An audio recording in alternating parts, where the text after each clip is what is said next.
السلام عليكم ورحمة الله وبركاته. கண்ணியத்திற்குரிய கனவான்களே, பெரியோர்களே, அல்லாஹ்வின் நல்லடியார்களே, அல்லாஹ்வின் பேரருளால் இது 142வது வார தஃசீராக இருக்கின்றது. அல்லாஹ்வின் கிருபையால் இதுவரை சூரத்து ஆல் இம்ரானுடைய 109 வசனங்களுடைய சுருக்கமான விளக்கத்தை நாம் பார்த்து 110வது வசனத்தின் விளக்கத்தை நாம் இப்பொழுது பார்த்து கொண்டிருக்கின்றோம். அல்லாஹு தஆலா அமல் செய்யக்கூடிய நற்கிருபையை அல்லாஹ் வழங்குவானாக. கண்ணியத்திற்குரியவர்களே, சூரத்து ஆல் இம்ரானுடைய 110வது சூரா, 10வது ஆயத். இந்த 110வது வசனம் அனைவர்களாலும் அடிக்கடி செவியேற்கப்பட்ட, கேள்விப்பட்ட ஆயத்தாக இருக்கின்றது. குந்தும் கைர உம்மா, நீங்கள்தான் சிறந்த சமுதாயம்.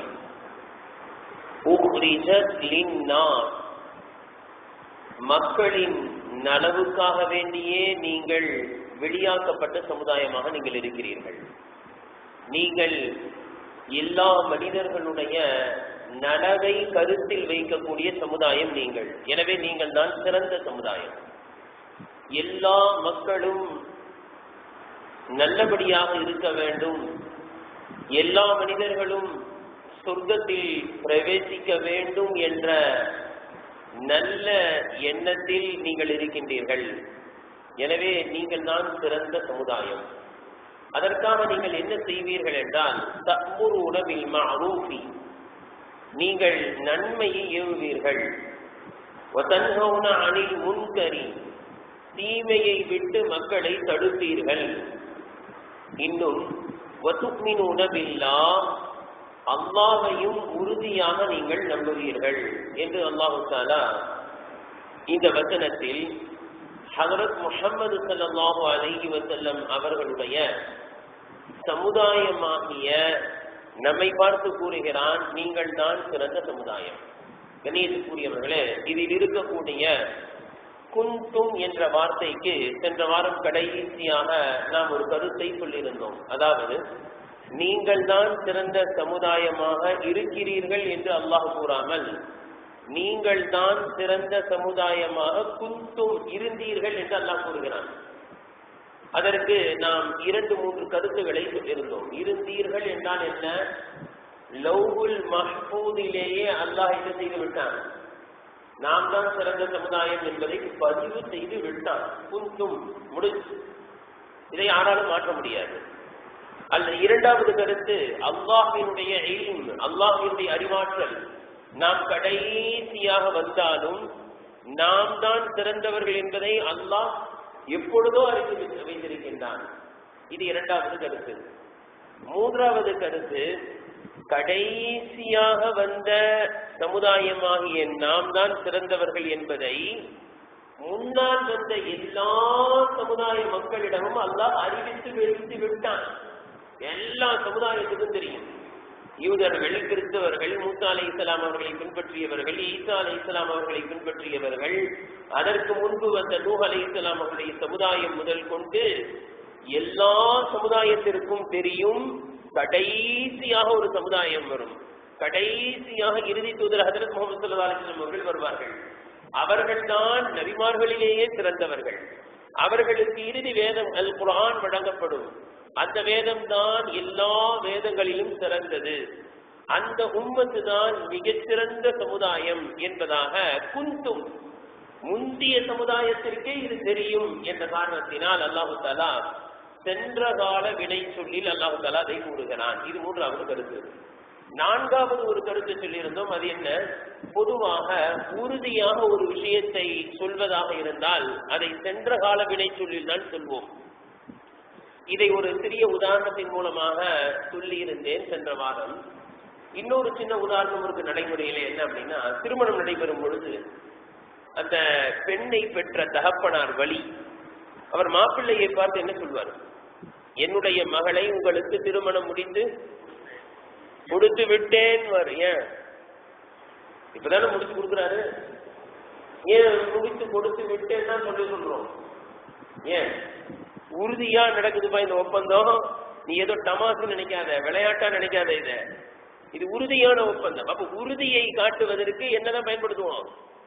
சென்ற கால வினை சொல்லை தான் பயன்படுத்துவோம். என்னுடைய மகளை உங்களுக்கு திருமணம் முடித்து கொடுத்து விட்டேன் அப்படிதான் சொல்லுவாங்க. அவர் உடனே இப்படி கேட்பாரா, என்ன திருமணம் முடித்து கொடுத்து விட்டேன்னு சொல்றீங்க, என்னைக்கு முடிச்சு கொடுத்தீங்கன்னு கேட்க மாட்டாரு. இப்பதான் திருமணம் முடிச்சு கொடுக்கிறாரு. ஆனால் உறுதியை காட்டுவதற்கு சென்ற கால வினை சொல். இதே போன்றுதான் அல்லாஹ் தஆலா இங்கு பயன்படுத்துகிறார். குன்தும், நீங்கள் தான் சிறந்த சமுதாயமாக ஆகிவிட்டீர்கள். யாரால மாற்ற முடியாது, இது உறுதியானது. வந்த சமுதாயத்திலேயே நீங்கள் தான் சிறந்த சமுதாயமாக ஆகிவிட்டீர்கள். உறுதியாக இதை அல்லாஹ் தஆலா சொல்கின்றான். ஆம், இந்த சிறப்பில் நுழைவதற்கு நிபந்தனை என்ன? அல்லாஹ்வை நம்பினால் மாத்திரம் பத்தாது, நன்மை என்ற அந்த ஈமானை எடுத்து ஏவ வேண்டும்.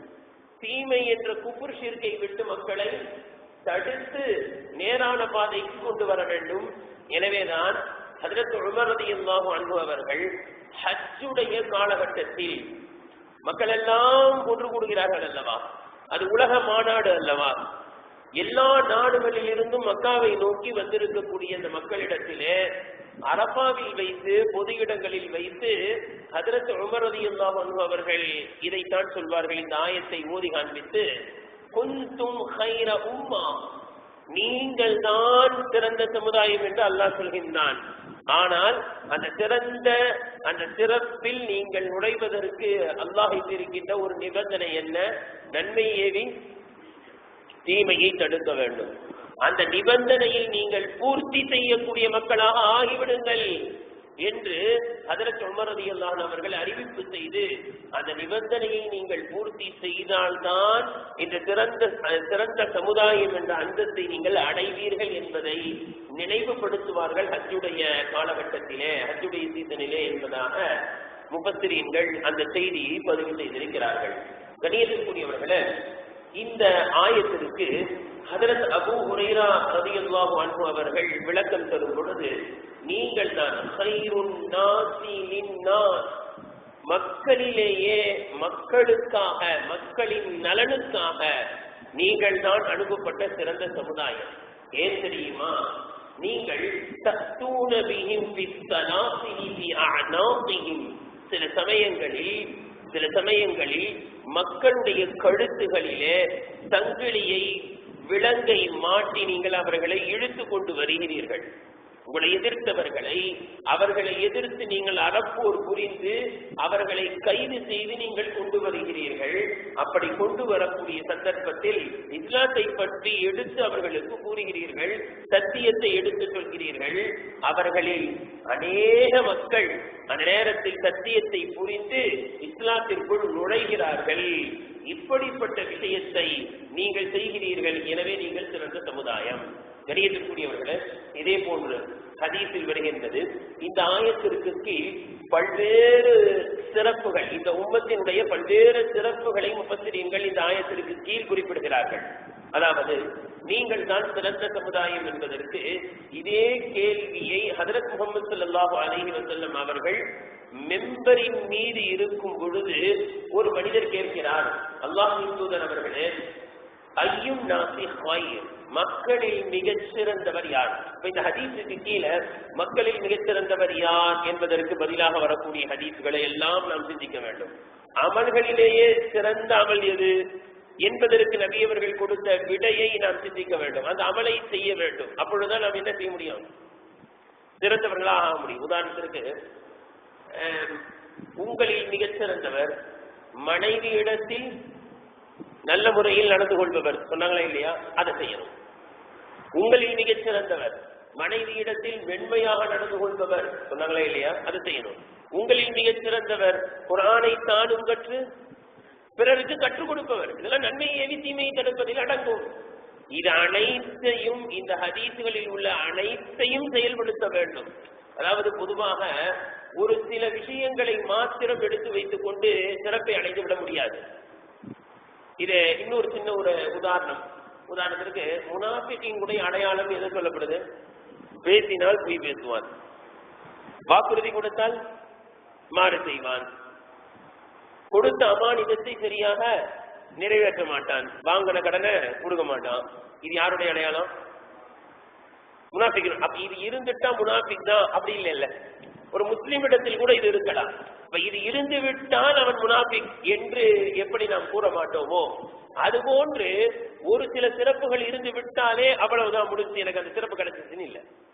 எப்படி அதை விளங்குகிறோமோ அதே போன்றுதான் நீங்கள் தான் சிறந்தவர்கள், இந்த செயல் தான் சிறந்தது என்று எதையெல்லாம் நாம் ஹதீஸ்களில் பார்க்கிறோமோ அந்த அனைத்தையும் நாம் செயல்படுத்த வேண்டும்.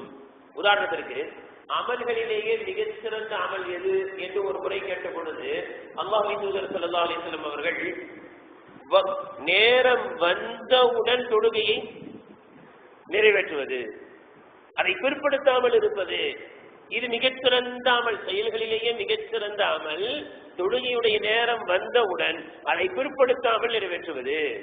இது முனாஃபிக்குடைய அடையாளத்தை ரசூலுல்லாஹ் சொல்லும் போது சொல்லுவாங்க, அசருடைய தொழுகையை சூரியன் மறைவதை எதிர்பார்த்து கொண்டே இருப்பான், கடைசி நேரத்தில் வந்து சூரியன் மறைஞ்சிருமோ அப்படின்னு மறையத்துக்கு முன்னாடி தொழுதுருவான்.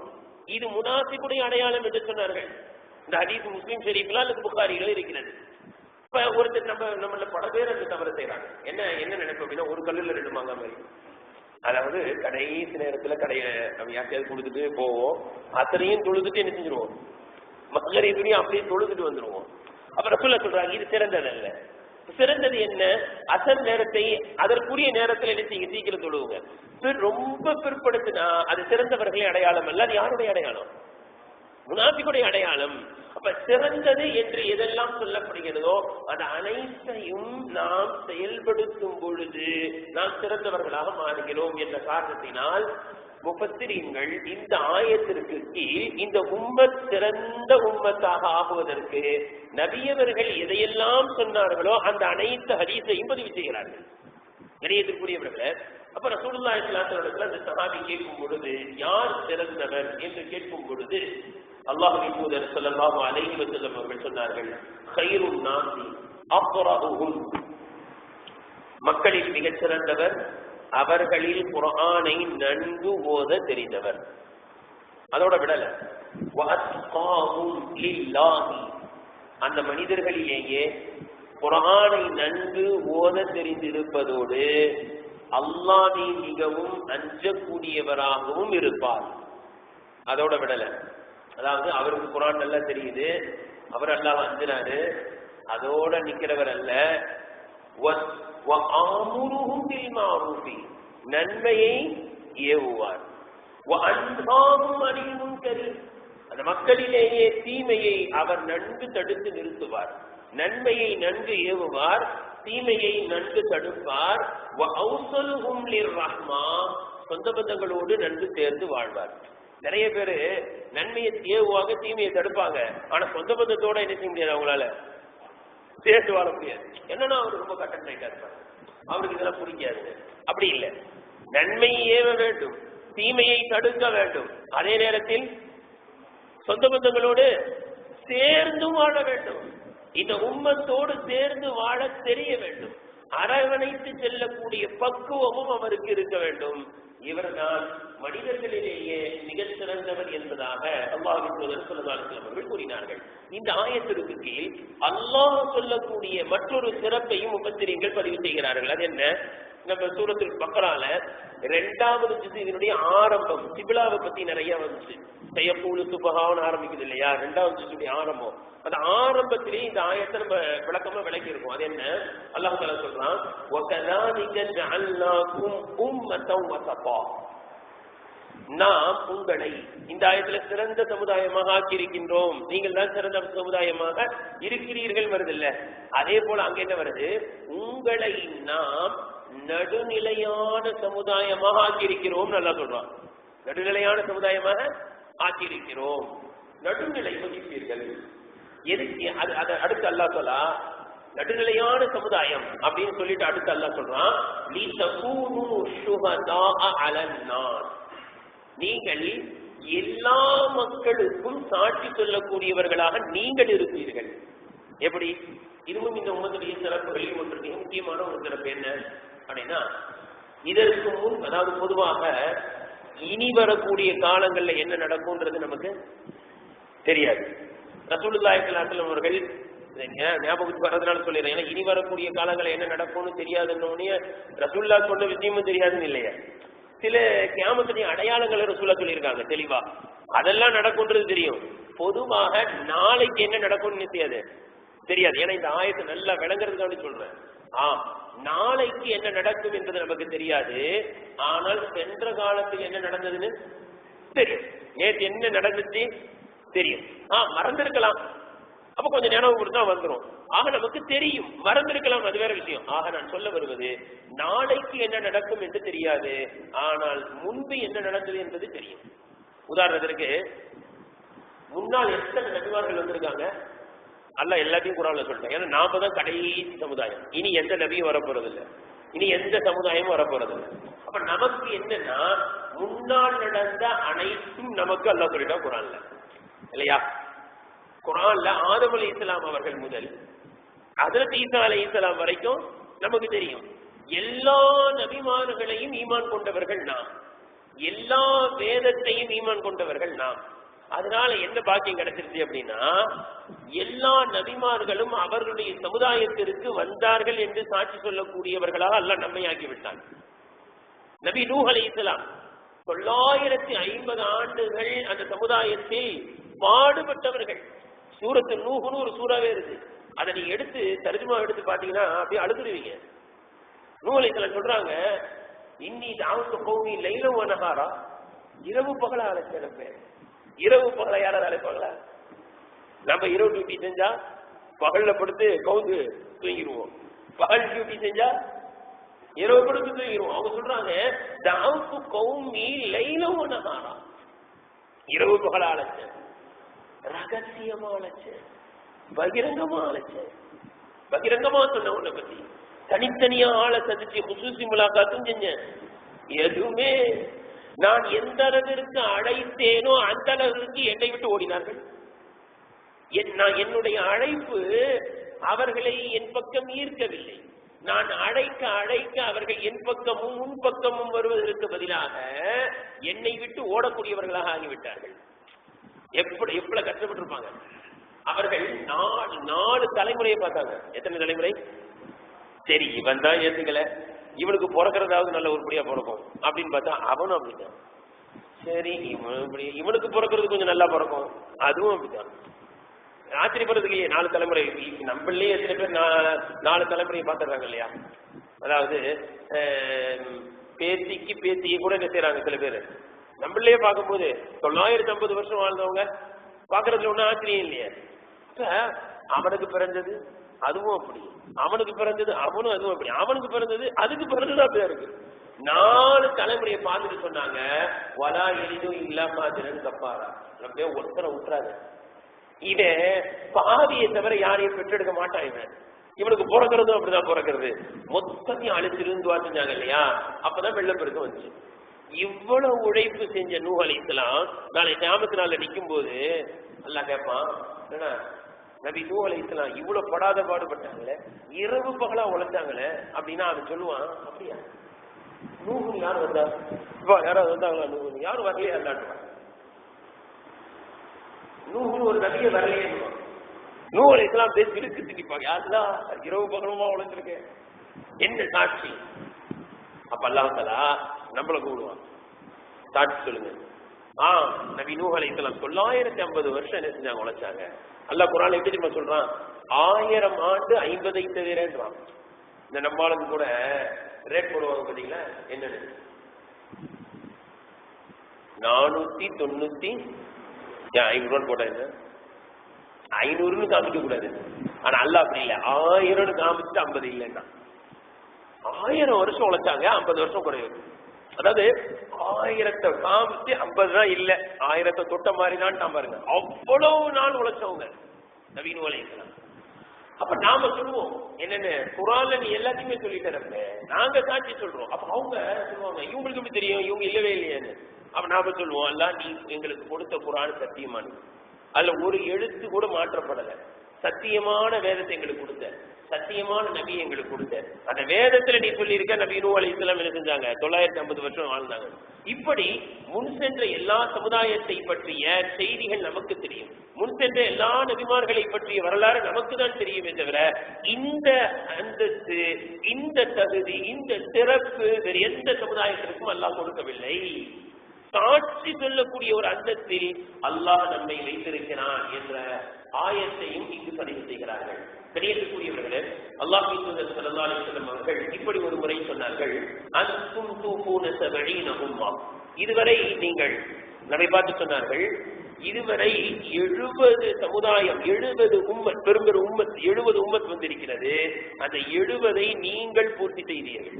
அப்பதான் அர்த்தம் 70வது சமுதாயம் நீங்க தான் சொல்லிட்டு சொன்னாங்க. அன்தும் கைருஹா, இதுவரை 70 உம்மத்து வந்திருக்கிறது, அந்த உம்மத்துகளிலேயே நீங்கள் தான் சிறந்தவர்கள். வஅன்தும் அக்ரமு அலல்லாஹ், நீங்கள் தான் அல்லாஹ்விடத்தில் மிகவும் கண்ணியவான்களாகவும், நீங்கள் தான் அல்லாஹ்விடத்தில் கண்ணியத்திற்குரியவர்களாகவும் நீங்கள் தான் இருக்கிறீர்கள் என்று நபி அவர்கள் சொன்னார்கள். இந்த ஹதீஸிற்கு முஹத்திஸீன்கள் விளக்கம் தரும் பொழுது, நாம் தான் அல்லாஹ்விடத்தில் தங்கையானவர்கள், நாம் தான் அல்லாஹ்விடத்தில் சிறந்த சமுதாயம் என்றால் இந்த சிறப்பு அல்லாஹ்வின் தூதர் ஸல்லல்லாஹு அலைஹி வஸல்லம் அவர்களை வைத்துதான் கிடைத்தது. அவர்களுடைய ஷரியத்தை பின்பற்றுவதன் மூலமாக நமக்கு கிடைத்தது. நமக்கு வழங்கப்பட்ட வேதம் சிறந்த வேதம், நமக்கு அனுப்பப்பட்ட நபி சிறந்தவர்கள். அவர்களுடைய ஷரியத்தை பின்பற்றி நடப்பதின் மூலம் நாம் சிறந்தவர்களாக ஆகிவிட்டோம், நாமும் சிறந்தவர்களாக ஆகிவிட்டோம். அவர்களுடைய ஷரியத்தின்படி அமல் செய்வது, சிறிது அமல் செய்தாலும் முன் சென்ற சமுதாயத்தினர்கள் பெரும் அமல் செய்தார்களே அதற்கு ஈடாக ஆகிவிடுகிறது. இதுக்கு ஒரு சின்ன உதாரணம் சொல்றதா இருந்தா லைலத்துல் கத்ர சொல்லலாம். லைலத்துல் கத்ர் இரவே ஏன் அல்லாஹ் கொடுத்தான் நமக்கு? முன் சென்ற சமுதாயம் 80 ஆண்டுகள் எல்லாம் என்ன செஞ்சாங்க, வணங்கினாங்க அப்படின்லாம் வந்துச்சு இல்லையா? சொல்லும் போது சஹாபாக்களுக்கு ரசூலுல்லாஹ் எங்களால் அப்படிலாம் வணங்க முடியலையே அப்படின்னு யார் கவலைப்பட்டாங்க? சஹாபாக்கள் கவலைப்பட்டாங்க. அல்லாஹ் என்ன செஞ்சான், லைலத்துல் கத்ர் இரவு கொடுத்தான். லைலத்துல் கத்ர் இரவு எந்த சமுதாயத்துக்கு லைலத்துல் கத்ர் இரவு கிடைக்கல, நமக்கு தான் கிடைக்கும். ஷார்ட்ங்க, அதாவது பல விஷயங்களை சொல்றாங்க இந்த உம்மத்துடைய சிறப்புல. ஒரு ஹதீஸ்ல வருது, நான் அதாவது ஏரோப்ளேன் கிடைச்சிருக்கா இல்லையா, முன்சில சமுதாயத்துக்கு கிடைச்சிட்டா, நானா சொல்லல, எல்லாம் நம்முடைய சிறப்பு தான். இந்த பூமியுடைய அனைத்து வளங்களையும் நாம் தான் அனுபவிக்கின்றோமே தவிர நமக்கு முன்னால் வந்த எந்த சமுதாயமும் அனுபவிக்கவில்லை. சொல்றாங்க, நானும் என்னுடைய சமுதாயத்தினருக்காக நான் பல சிறப்புகள் வழங்கப்பட்டிருக்கின்றேன்.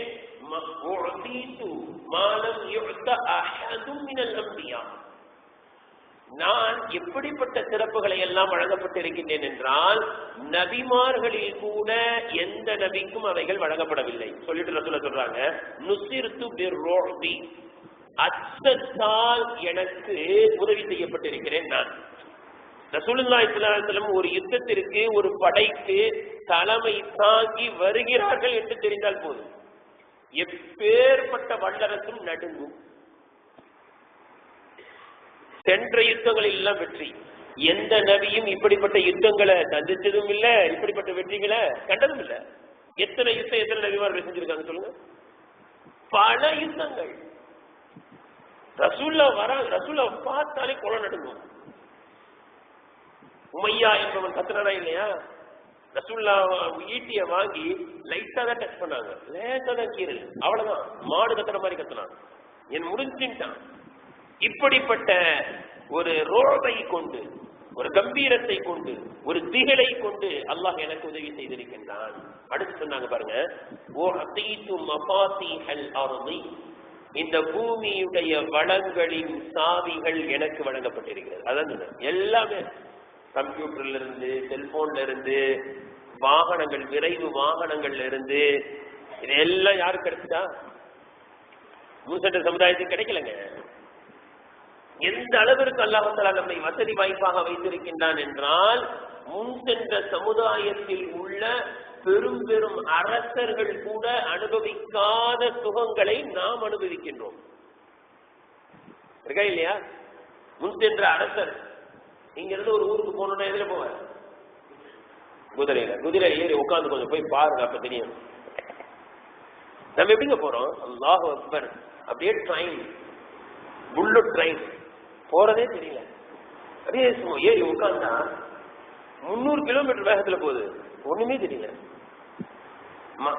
மதீனால இருந்து மக்கால இருந்து மதீனாவுக்கு 2 மணி நேரம், 300 கிலோமீட்டர் ஸ்பீடு. சும்மா வீட்டுல உட்காந்துருக்க மாதிரி இருக்கு. சும்மா வீட்டுல பள்ளியத்துல சேர்ல உட்காந்து எப்படி இருக்கும் அப்படிதான் இருக்கு. ஏசி குழுன்னு அது ஏசி அடுத்து சொல்லலாம்னு நீங்க சொல்லியா? முன்காலத்து அரசருக்கு வேத்துச்சுன்னா என்ன செய்வாங்க? 2 பக்கத்துல நின்று திருப்பி இருப்பாங்க. நமக்கு வேத்துச்சுன்னா அப்படி எடுத்து ஒரு பட்டன் அப்படின்னு அப்படியே குழு. முன் சென்ற அரசர்கள் சில்லுன்னு தண்ணி தாகம், தண்ணி இது வெயில் காலம் தண்ணி தாகம் எடுக்குது, என்ன செய்வாங்க? பூமிக்கு அடியில பானையை வச்சு அதுல தண்ணி ஊத்தி கொடுப்பாங்க. நமக்கு ஃப்ரிட்ஜு, பள்ளிவாசல் எல்லாம் சின்னதா வச்சிருக்காங்க. இந்த பட்டனை அமுக்குனா சூடா தண்ணி, நடுவில் இருக்க பட்டனை அமுக்குனா நார்மல், இந்த பக்கம் இருக்க பட்டனை அமுக்குனா சில்லுன்னு தண்ணி. யாருக்கும் கிடைக்கல. எல்லா விதமான பொக்கிஷங்களை அல்லாஹ் எனக்கு வழங்கினான். அதாவது என்னுடைய சமுதாயத்திற்கு எல்லாம் மாறி வழங்கினான். இது போன்ற சமுதாயம், இது போன்ற வசதி வாய்ப்புகள் எந்த சமுதாயத்திற்கும் கொடுக்கப்படவில்லை. அஹ்மத், நான் அஹ்மத் என்று பெயர் வைக்கப்பட்டேன். ரசூலுல்லாஹி ஸல்லல்லாஹு அலைஹி வஸல்லம் முதல் பெயர் இதுதான், அஹ்மத். அதற்கு பிறகுதான் முஹம்மது.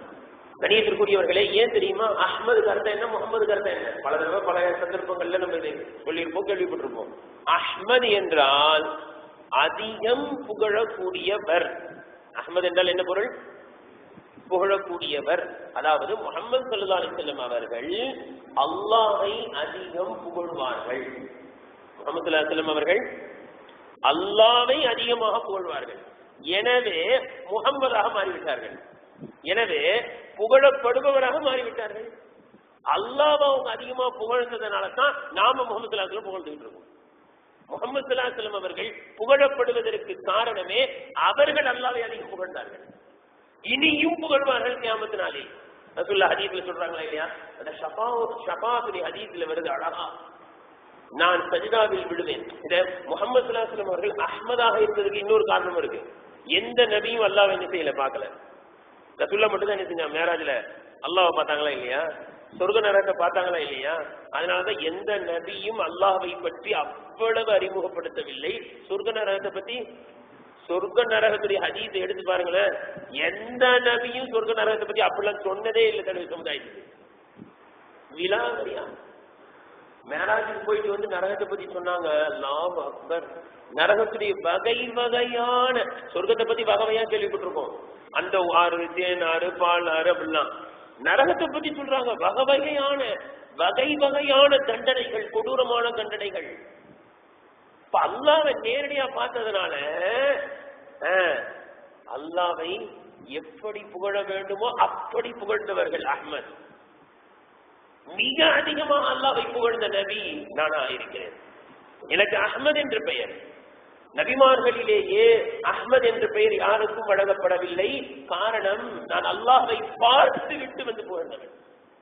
என்னை போன்று யாரும் புகழவில்லை. நான் அஹ்மத் என்ற பெயரை பெற்றிருக்கின்றேன். கியாமத் நாளில் அர்ஷுக்கு முன்னால், அல்லாஹுக்கு முன்னால் சஜிதாவில் விழுந்து விடுவேன். எவ்வளவு புகழ்வேன், எவ்வளவு புகழ்வேன் என்றால், அதுவரை யாரும் அல்லாஹ்வை அவ்வளவு புகழ்ந்திருக்க மாட்டார்கள். அதுவரை அல்லாஹ்வை அவ்வாறு யாரும் புகழ்ந்திருக்கவே மாட்டார்கள். அவ்வளவு அல்லாஹ்வை புகழ்வேன். அல்லாஹ்வே சந்தோஷமாயிருவான். சந்தோஷமாயிட்டு சொல்லுவான், முஹம்மதை எழுதிருங்கள், நீங்கள் கேளுங்கள், நான் தருகிறேன் என்று சொல்லுவான். நீங்க கேளுங்க, நான் தரேன். எப்பவுமே துவால கூட என்னதான் செய்யணும்? அல்லாஹ்வை புகழ்ந்துட்டு தான் எனக்கு கேட்கணும். நான் சஜிதாவுல விழுந்து புகழ்வேன். அவ்வளவு யாரும் உலகத்தில் புகழ்ந்ததில்லை. அவ்வளவு புகழ்வேன். அல்லாஹ் என்னை பார்த்து சொல்லுவான், முஹம்மதை கேளுங்கள், நான் தருகிறேன். நான் அப்பொழுது எல்லா உம்மத்திற்கும் ஷஃபாஅத் செய்தேன். நான் அஹ்மத் என்ற பெயரை பெற்றிருக்கின்றேன். அடுத்து சொன்னாங்க, எனக்கு பூமி அனைத்துமே எனக்கு சுத்தமாக ஆக்கப்பட்டு தரப்பட்டு இருக்கிறது. பள்ளியில தான் சொல்லணும் இல்லை, எங்க வேணாலும் சொல்லலாம். ஒரு முசல்லா இருந்தா போதும். தண்ணி இல்லாட்டி தயமம் என்ன செஞ்சுக்கலாம். நிறைய பேருக்கு இந்த தயமத்துல ஒரு சின்ன சந்தேகம் இருக்கும். தண்ணி எல்லா இடத்துலயும் இருக்கா இல்லையா பூமியில? அந்த தண்ணி இல்லைன்னா மண் எல்லா இடத்துலயும் இருக்கு.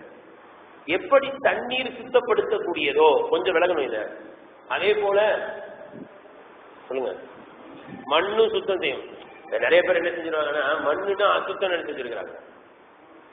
மண் அசுத்தம் இல்லை, பாக்குறதுக்கு என்ன செய்யும், அழுக்கு மாதிரி தெரியாது, அழுக்கு இல்லை.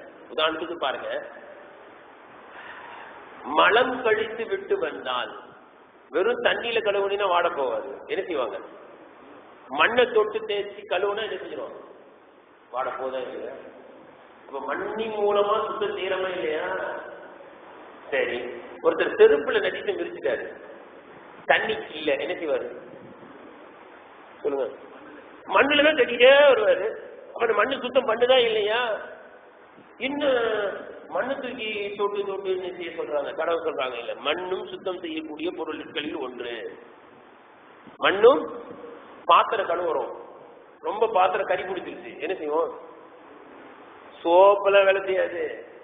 அந்த நாரை எடுத்து மண்ணில் தொட்டு அரைக்க தேய்ச்சாங்க வைங்க, போயிடும். அப்ப அந்த பூமி எனக்கு சுத்தமாக ஆக்கி கொடுக்கப்பட்டு இருக்கிறது சொல்லிட்டு ரசூல சொன்னாங்க, என்னுடைய உம்மத்து தான் அனைத்து உம்மத்துகளிலும் சிறந்த உம்மத்தாக எனக்கு கொடுக்கப்பட்டு இருக்கிறது. கணியத்திற்குரியவர்களே, இப்னு கஸீர் என்ற தஃசீரிலே இதற்கு அடுத்து ஒரு ஹதீஸை பதிவு செஞ்சிருக்காங்க. அதுல வருது, அல்லாஹ் தஆலா ஹஜ்ரத் ஈசா அலைஹிஸ்ஸலாம் அவர்களை பார்த்து சொல்றான். ஏன் ஈசா அலைஹிஸ்ஸலாத்தை பத்தி ஜும்மால கூட ஈசா அலைஹிஸ்ஸலாத்தை பத்தி பேசணும்? அதாவது ஈசா அலைஹிஸ்ஸலாம் தான் நம்முடைய நபிக்கு முன்னால் வந்த நபி, கிட்ட உள்ள நபி. எல்லா நபிமார்களை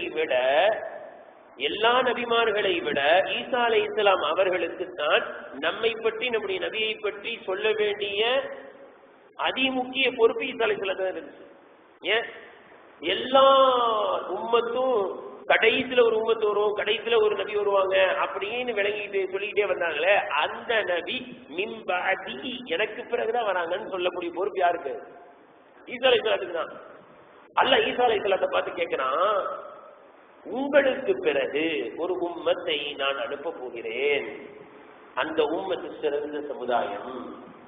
அவர்கள் எப்படிப்பட்டவர்கள் என்றால், அவர்கள் விரும்பியது அவர்களுக்கு நடந்தால் என்னை போற்றி புகழ்ந்து நன்றி செலுத்துவார்கள். அவர்கள் விரும்பாதது அவர்களுக்கு நடந்தால் பொறுமையோடு பொறுமை காப்பார்கள். அவர்களுக்கு ஏற்பட்ட அந்த துன்பத்திற்கு நான் நன்மையை தருவேன் என்று ஆதரவு வைப்பார்கள். வெறும் பொறுமை மட்டும் இல்ல, இந்த பொறுமைன்றது சில பேருக்கு வந்துதான் ஆகணும். எப்படி என்ன பண்ணிடுவாரு, என்ன பண்ண முடியும்? இதுக்கு பேர் பொறுமை இல்ல. ரசூலுல்லாஹ் சொன்னாங்க, அஸ்ஸப்ரு இந்த சதுமத்தில் ஊலா. பொறுமைனா எதுக்கு தெரியுமா? பொறுமை எதுக்கு? பொறுமை ஆரம்பத்தில இருந்தே பொறுமையா இருக்கிறதுக்கு பேர் தான் பொறுமைன்னாங்க. சரி, வேற வழி இல்லை அப்படின்னு இருக்கிறதுக்கு பேர். உதாரணத்துக்கு எல்லாம் பாதுகாக்கணும். ஏதாவது நமக்கு பிரியமானவர்கள், நம்மை விட சிறிய வயதில் இருப்பவர்கள் மரணித்து விட்டார்கள் என்று வச்சுக்கிறோம். 3 நாளா ஒரே புலம்பல். எப்படி புலம்பல்? ஒரு அம்மாவுடைய பையன் மோச போயிட்டாங்க சின்ன வயசுலயே. அல்லாஹ் நம்முடைய பிள்ளைகளை நீண்ட ஆயுள தருவானாங்க. அதாவது வாரிசுன்னு சொன்னாலே எதுக்குதான் சொல்லுவாங்க? பிறந்த பிள்ளைகளுக்கெல்லாம் வாரிசுன்னு சொல்ல முடியாதுங்க. பிறந்த பிள்ளைகளுக்கெல்லாம் எதுவும் சொல்ல முடியாது, வாரிசுன்னு சொல்ல முடியாது. நமக்கு பிறகும் இருந்தால்தான் வாரிசு. வாரிசுனா என்ன அர்த்தம்? நமக்கு பிறகு இருக்கணும். அல்லாஹ் தஆலா நம்முடைய பிள்ளைகளுக்கு நீண்ட ஆயுள தருவானாங்க. பிள்ளைகளுடைய மரணத்தை பாக்குற மாதிரி பெரிய வேதனை எதுவுமே இருக்க முடியாது. அத்தா அப்பா தாயிட்டாங்கன்னா கூட அழுக வரும், ஆனா கொஞ்சம் சகிச்சுக்கலாம். 70 வயசு ஆயிடுச்சு, 80 வயசு ஆயிடுச்சு, ரொம்ப முடியாம இருந்தாங்க, அப்பா தாயிட்டாங்க. பிள்ளைகளுடைய மரணத்தை யாராலுமே சகிச்சுக்க முடியாது. அது குறிப்பாக பெற்றோர்களால சகிச்சுக்க முடியாது. அப்படி ஒரு பையன் வஃபாத் ஆயிட்டான். அந்த அம்மா அழுகும் போது என்ன சொல்லிட்டான், அந்த ஃப்ரெண்ட்ஸ் வருவாங்க இல்லையா சுத்தி சுத்தி, ஆஷிக்குன்னு ஒருத்தன் வந்திருக்கான் போல. என்னடா ஆஷிக்கு நீலா இருக்கிற என் பையன் போயிட்டான், அப்படி இப்படி இருக்கும் அவருக்கு பக்தி. எவ்வளவு அப்புறமா நீங்களா இருக்கீங்க, என் பையன் போயிட்டானே, என்ன நீனு மோத்தா போன அர்த்தம் என்ன செய்ய முடியாது. அதாவது இப்படி எல்லாம் புலம்பி தள்ளிடுறது. 3 நாள் அழுது எல்லாம் முடிஞ்ச பிறகு அப்புறமா என்ன செய்ய வேண்டியது? சரி சரி, இதுக்கு பேர் பொறுமை இல்லை. ஆரம்பத்திலிருந்தே பொறுமையா இருக்கும். ரசூலுல்லாஹ் சொன்னா ஹதீஸ்ல வருது, கடைசியில ஒரு உம்மத்து வரும். அந்த உம்மத்து எப்படி தெரியுமா? கஷ்டங்களை சகித்துக் கொள்வார்கள், நான் நன்மையை தருவேன் என்றும் ஆதரவு வைப்பார்கள் என்று ஈசா அலைஹிஸ்ஸலாம் அல்லாஹ் சொல்றான். சொல்லிட்டு அல்லாஹ் சொல்றான், வலா ஹில்ம வலா இல்ம. ஆனா அவங்களுக்கு இந்த சகிப்புத்தன்மையும் அறிவாற்றலும் பெருசா இருக்குமானா இல்லைன்னு அல்லாஹ் சொன்ன உடனே ஈசா அலைஹிஸ்ஸலாம் கேட்கிறான், அது எப்படி சகிப்புத்தன்மை இல்ல, அறிந்து கொள்ளக்கூடிய பெரிய இல்மு இல்ல, ஆனா எப்படி சகிச்சுக்கிட்டு இருப்பாங்க அவங்க? அல்லாஹ் சொல்லக்கூடிய வார்த்தையை பாருங்க, அவங்களுக்கு இல்ல, ஆனால் என்னுடைய இல்மில் இருந்து என்னுடைய ஹில்மில் இருந்து நான் தருவேன்னு சொன்னான். அதான் இல்முனா அறிவாற்றல், ஹில்முனா சகிப்புத்தன்மை. என்னுடைய இல்மில் இருந்தும் என்னுடைய ஹில்மில் இருந்தும் அவர்களுக்கு கொடுப்பேன், எனவே சகித்துக் கொள்வார்கள். பலகீனம் தான் அவங்க கிட்டையும். இந்த இல்மு ஹில்மு இருக்கு பாருங்க, இதை கொஞ்சம் நம்ம விளங்கணும். அதாவது இல்முனா என்னது? அறிவது. ஹில்ம்னா என்னது? சகிச்சுக்கிறது. இந்த ரெண்டும் சேர்ந்து அல்லாஹ்வை தவிர யாருக்கு இருக்காது. ரெண்டுமே சேர்ந்து இருக்கிறது அல்லாஹ்வை தவிர யாருக்கும் இல்லை. எப்படி? அல்லாஹ் சொல்றான் குர்ஆன்ல, வகானல்லாஹு அலீமன் ஹலீமன், 2 இடத்துல வருது குர்ஆன்ல அநேகமாக. அல்லாஹ் அறிந்தவனாகவும் சகித்துக் கொள்ளக்கூடியவனாகவும் இருக்கிறான். இது யாருக்கு வராது? யாருக்கும் வராது. எப்படி? என்ன யாருக்கும் வராதுன்னு தெரியலன்னா, ஒரு சின்ன உதாரணம் சொன்னா புரிஞ்சுன்னு பாருங்க. நம்முடைய உற்ற நண்பர்கள் பல நபர்கள், அதுல சில பேர் எப்படி இருப்பான்னா, நண்பர் மாதிரி இருப்பான், நம்மளை விட்டு போன உடனே நம்மளை திட்டுவான். நம்ம நினைச்சுக்கிட்டு இருப்போம் என்னன்னு, அவரு நண்பர் நண்பர் நினைச்சுக்கிட்டு இருப்போம். அப்புறமா தான் தெரிஞ்சது அவன் கூட இருந்தே கூலி பறிக்கிறவன். அவன் நம்மளை பத்தி என்னெல்லாம் பண்ணிக்கிட்டு இருக்கிறான், நமக்கு விரோதமா என்னெல்லாம் செஞ்சுக்கிட்டு இருக்கான் அப்படின்னு தெரிஞ்சு போச்சுன்னு வைங்க. இப்ப நேற்று நீங்க திருச்சி பேசின மாதிரி திருச்சி பேசுவீங்களா? என்ன சொல்ல மாட்டேங்கிறீங்க, பேச மாட்டேங்க. இப்ப இல்மு வந்துருச்சு, தெரிஞ்சு போச்சு. இப்ப இல்மு வந்துருச்சு, அவர் எப்படிப்பட்டவர்ன்றது நமக்கு தெரிஞ்சு போச்சு. இல்ல தெரிஞ்ச பிறகும் நம்ம திருச்சி பேசுவோமா? இல்மு வராது. இப்ப சகிச்சுக்க முடியாது, பொறுத்துக்க முடியாது. இப்படிப்பட்டவனா இன்னைக்கு டீ வாங்க குடிக்கூடாது, அவனுக்கு சாப்பிடுறியான்னு கேட்கக்கூடாது. ஏன்? இப்ப என்ன வந்துருச்சு? அவரை பற்றி உண்டான இல்மு வந்துருச்சு. இப்ப ஹில்மு வராது, சீக்கிரத்துல ஹில்மு வராது. ஆனா அல்லாஹ் எப்படிப்பட்டவன் தெரியுமா? நம்ம செய்யற சேட்டை ஃபுல்லா அல்லாஹ்வுக்கு தெரியுங்க, ஆனாலும் பொறுத்துக்கிட்டு இருக்கான் பாருங்க. ஆனாலும் தெரிஞ்சுக்கிட்டு இருக்கான் பாருங்க, ஆனாலும் நமக்கு ரிஸ்க் தந்துக்கிட்டே இருக்கான் பாருங்க. இதுதான் இல்மு ஹில்மு, அல்லாஹ் கிட்ட தான் இருக்கும் இது. இந்த இல்மு ஹில்ம நான் அந்த சமுதாயத்துக்கு கொடுப்பேன்றான். இன்ஷா அல்லாஹ் இருக்கலாமா? ஹில்மா பொறுத்துக்கிட்டு இருக்கலாமா? நிறுத்திக்கிட்டு இருக்கலாமா? பல சந்தர்ப்பங்கள் அப்படிதாங்க, சொந்த பந்தங்கள் அப்படிதான் இருப்பாங்க. அவங்கள பத்தி முழு விவரம் தெரிய வரும்போது சகிச்சுக்க முடியாது, ஆனா சகிச்சுக்கணும். அப்பதான் சொந்த பந்தத்தை என்ன செய்ய முடியும்? அரவணைச்சு கொண்டு போக முடியும். எல்லாம் தெரியும். நம்ம கிட்ட இருந்து எவ்வளவு கறக்கணுமோ கறப்பாங்க, எல்லாம் நடக்கும். ஆனா திட்டுவான், அவன் எல்லாத்தையும் அரவணைச்சு கொண்டு போயிட்டே இருக்கணும். இதுதான் சிறந்த சமுதாயத்தினுடைய அடையாளம். கடைசி சமுதாயத்தினுடைய அடையாளம் தெரிந்தும் சகிப்பு தன்மையோடு இருப்பார்கள். இப்படி இருந்தால் அந்த சிறந்த சமுதாயத்தில் நாம் நுழைந்து விடுவோம்.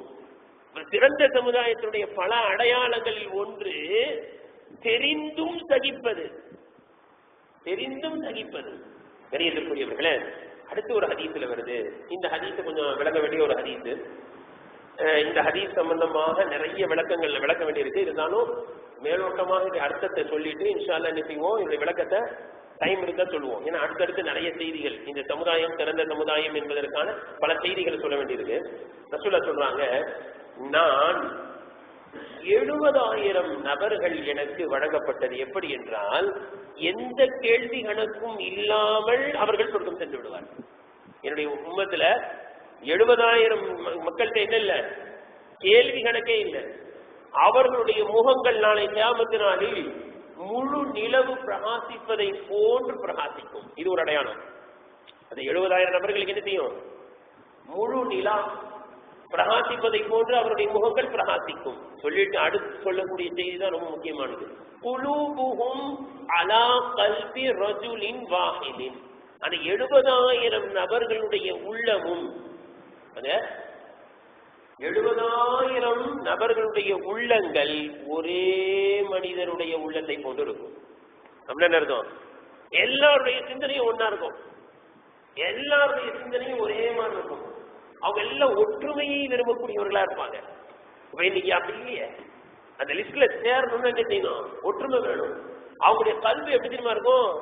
ஒரு மனிதனுடைய கல்வி. இன்னைக்கு என்ன, எனக்கு ஒண்ணு, என் மனைவிக்கு ஒண்ணு, என் மனைவி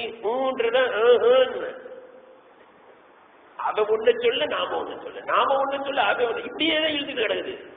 ஆனா எந்த கேள்வி கணக்கு இல்லாம சொர்க்கத்துக்கு போவாங்களே, அந்த 70,000 நபர்களுடைய உள்ளம் எப்படி இருக்கும்?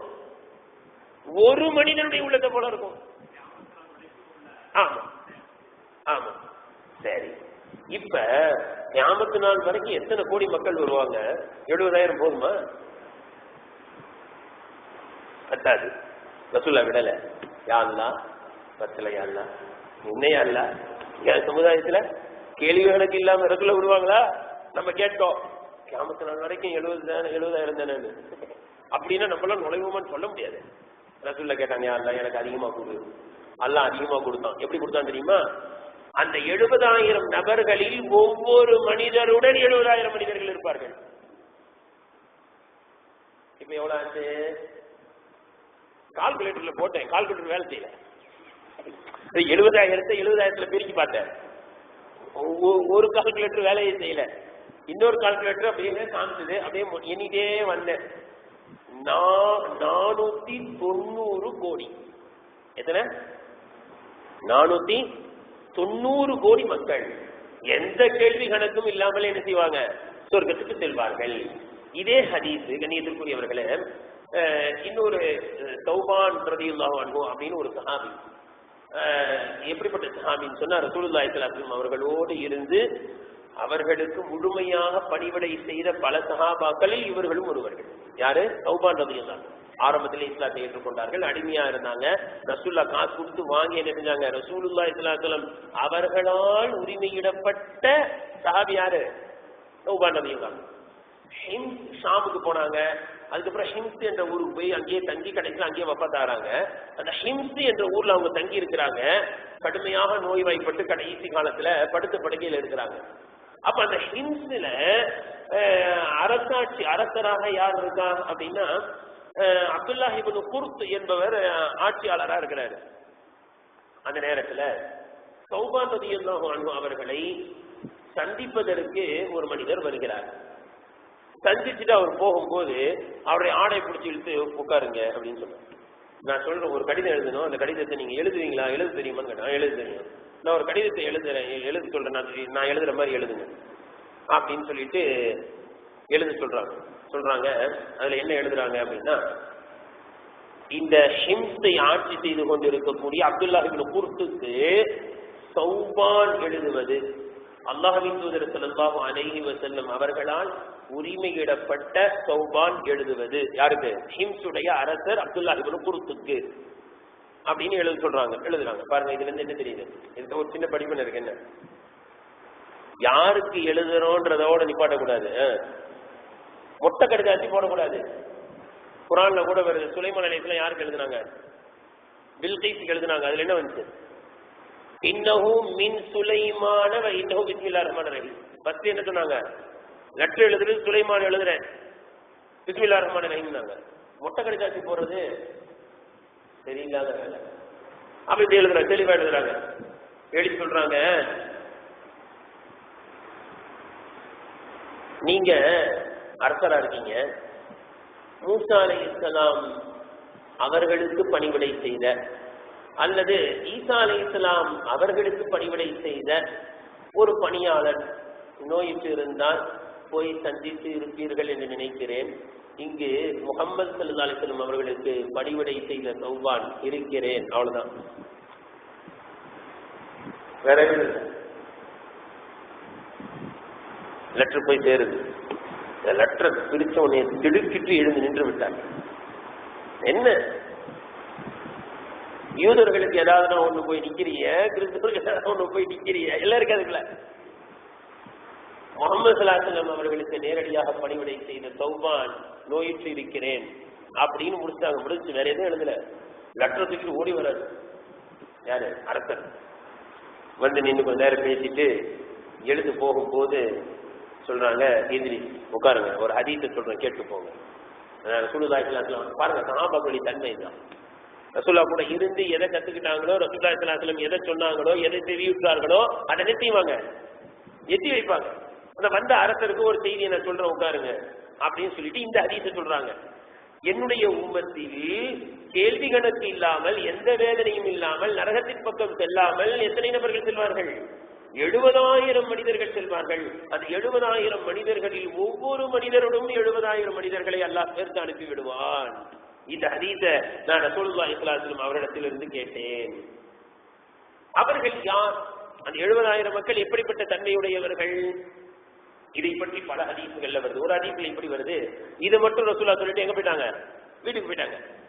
இப்ப எல்லாரும் பேசிக்கிறாங்க, சஹாபாக்கள் என்ன, இந்த 70,000 மனிதர்கள் யாராக இருக்கலாம் அப்படின்னு நாங்களா இதை செஞ்சோம், பேசிக்கிட்டோம். இந்த ஹதீஸ் ரசூலுல்லாஹ் சொல்லும்போது எப்படி சொல்றாங்கன்னா, எனக்கு எல்லா நபிமார்களுடைய சமுதாயத்தினர்கள் காட்டப்பட்டது. நான் ஒரு நபியை பார்க்கிறேன், அந்த நபியுடன் 3 மனிதர்கள் சொர்க்கத்திற்கு செல்கிறார்கள். அந்த நபியுடன் 3 பேர் சொர்க்கத்துக்கு போறாங்க. ஒரு நபியை பார்த்தேன், அவரோடு ஒரு கூட்டம் இருந்தது. அதற்கடுத்து ஒரு நபியை பார்த்தேன், அவரோடு சில மனிதர்கள் இருந்தார்கள். அதற்கடுத்து ஒரு நபியை பார்த்தேன், அவரோடு ஒரே ஒரு மனிதர் தான் சொர்க்கத்திற்கு செல்கிறார். இப்படியும் ஒரு நபியை பார்த்தேன். அதற்கடுத்து நான் பார்த்தேன், ஒரு நபி அவரோட யாருமே இல்லை, தனியா நிக்கிறார். இப்படியும் ஒரு நபியை பார்த்தேன். அதற்கடுத்து அப்படியே கொஞ்சம் தள்ளி வரும்போது பெரிய கூட்டத்தை பார்த்தேன். அந்த கூட்டத்தை பார்க்கும்போது எனக்கே என்னுடைய உம்மத்தா இருக்குமோ, பெரிய கூட்டமா இருக்க அப்படின்னு நான் நினைக்கும் போது எனக்கு சொல்லப்பட்டுச்சு, இது உங்களுடைய உம்மத்து இல்ல, மூசா அலைஹிஸ்ஸலாம் அவருடைய சமுதாயம். பனி இஸ்ரவேலர்கள் ரொம்ப பெருசு, 12 கிளையினர். அப்ப இப்ப என்னுடைய உம்மத்து அப்படின்னு நினைச்சேன். பார்த்தா அதை விட பெருசா தெரிஞ்சு ஒரு கூட்டம். அது அடிவானத்தை மறைக்கிறது.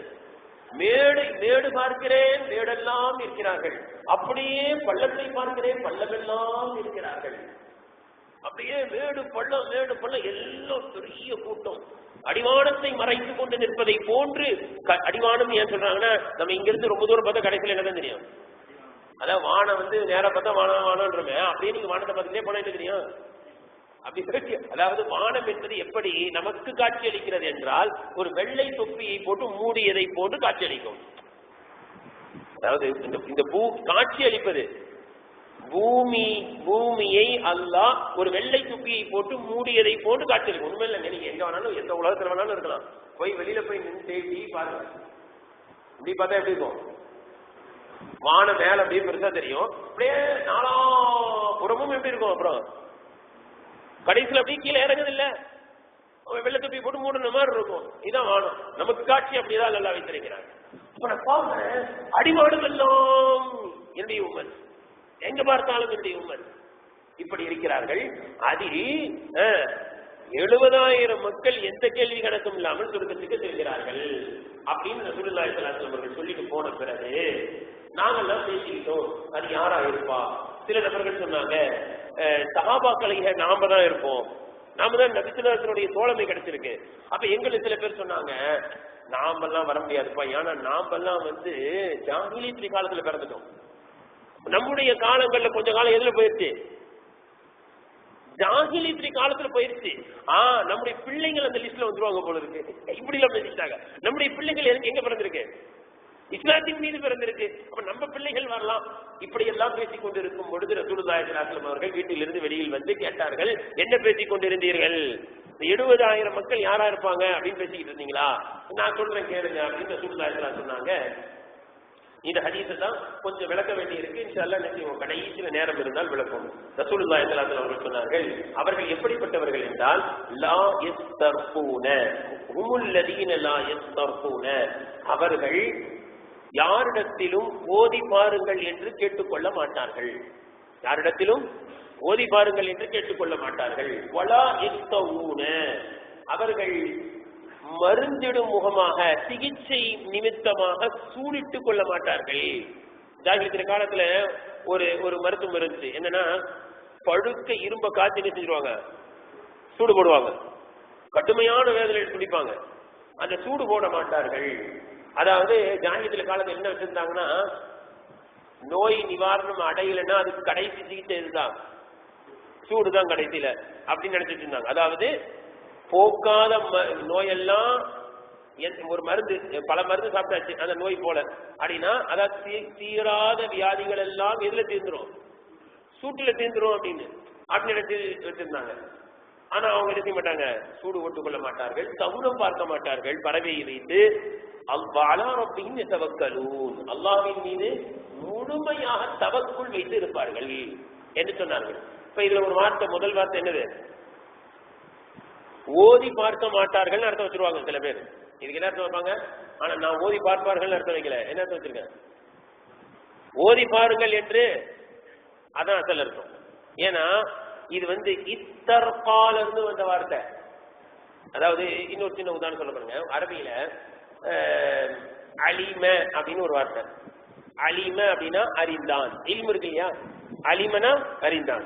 அந்த அலிமல லாமுக்கு ஷத்து வச்சுட்டீங்க அப்படின்னா என்ன அர்த்தம்னா, அல்லம அப்படின்னு என்னது அர்த்தம், கற்றுக் கொடுத்தான்.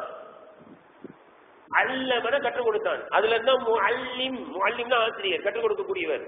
அப்ப அந்த அலிம என்பது நல்லா விளங்குங்க. இத அலிம என்பது அல்லம லாமுக்கு ஷத்து வச்சுட்டீங்கன்னா என்ன ஆயிடும், கற்றுக் கொடுத்தான் வந்துடும். சரி, அந்த அல்லமுக்கு முன்னாடி ஒரு தாவை போட்டு அல்லமன்னு சொன்னீங்கன்னு வைங்க, கற்றுக்கொண்டான்னு அர்த்தம் வந்துடும். அதாவது மாணவனாக இருந்தான்னு அர்த்தம். அல்லம அப்படின்னு அர்த்தம், மாணவனாக இருந்து கற்றுக்கொண்டான்.